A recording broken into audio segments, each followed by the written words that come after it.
ধরার পর আমি রাইফেলের মাথাটা ধরলাম, তখন সবাই যে আমাকে ছাড়া নিল আর কি। হ্যাঁ, ওরা চলে গেল।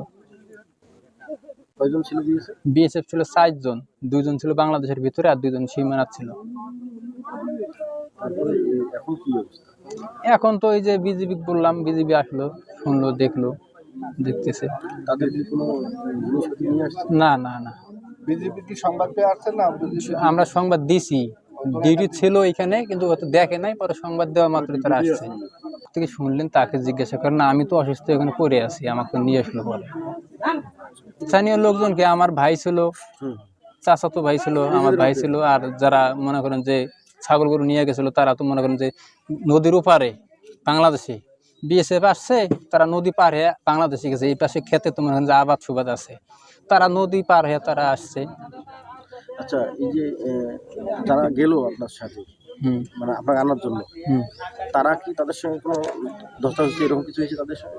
বিএসএফ এর সাথে ধস্তাধস্তি আমাকে মারার পরে, আমাকে যখন মারছে তারা তখন আসছে, অনেকে সার দিতেছে, স্প্রে করতেছে, তারা তো দাঁড়া থেকে তামসা দেখতেছে। তারা কি করবে, তারা বাংলাদেশে আছে না, বিএসএফ আসতেছে, দেখতেছে। আর আমি তো মানা করলাম, মানা করা শেষ, মানে নদীর ধাপ আর বাংলাদেশের যে গাছগুলা একই, ওই বিএসএফ আসতেছে, আমি এখানে দাঁড়ায় আছি, বলাও শেষ আর আমাকে মারা শেষ। আমি বললাম, দাদা এটা তো বাংলাদেশ, লোক তো চলে গেছে, আপনি চলে যান। আখের মানে আমি যদি জানতাম যে উনি খুব রাগে আসতেছে, তাহলে তো আমি ওইখানে দাঁড়ায় থাকতাম না, আমিও বাংলাদেশ থেকে আরো দূরে আসতাম। তা আমি যদি আমার দেশে দাঁড়ায় থেকে যদি কথা বলতে না পারি, প্রতিবাদ করতে না পারি। যারা গেল আপনাকে আনার জন্য, তাদের সঙ্গে কি তাদের কোনো ধস্তাধস্তি হয়েছে? আমার তো তারা ধস্তাধস্তি করে ছাড়ায় নিছে।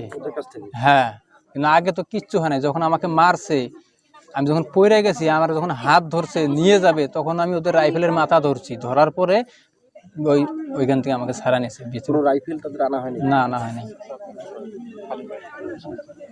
আসলে আমার চাচাতো ভাই হয়, ওখানে আমিও ছিলাম। মানে মূলত ওইখানে আমার চাচার ছোট বেটা খেতে কাজ করতে গেছে, তারপরে এখানে ইন্ডিয়ান বিএসএফ ধাওয়া করছে, বাঙালি যে গরু ছাগল নিয়ে গেছিল ওদের ধাওয়া করছে, ওরা চলে আসছে। চলে আসার পর এখন আমার চাচাতো ভাই বাড়ি থেকে গেছে তার আম্মাকে ডাকতে, বাংলাদেশের ভিতরে ডাকতে গেছে।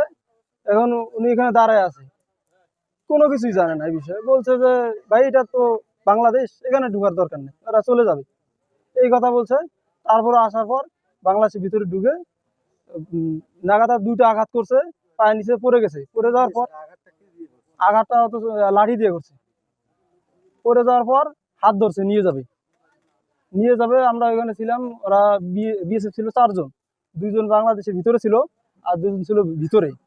তারপরে আমরা যখন সবাই ছিলাম ওখানে যাওয়ার পরে তাদের সাথে আমাদের কোনো মারামারি বা কোনো ইয়ে হয় নাই। আমরা ছুটায় নিয়ে আসছি, নিয়ে যাইতে চাচ্ছিল, যদি নিয়ে যায় মেরে বাংলাদেশে ফেলে দেয়, তোর তো পরবর্তীতে অনেক কিছু বলতে পারবো না।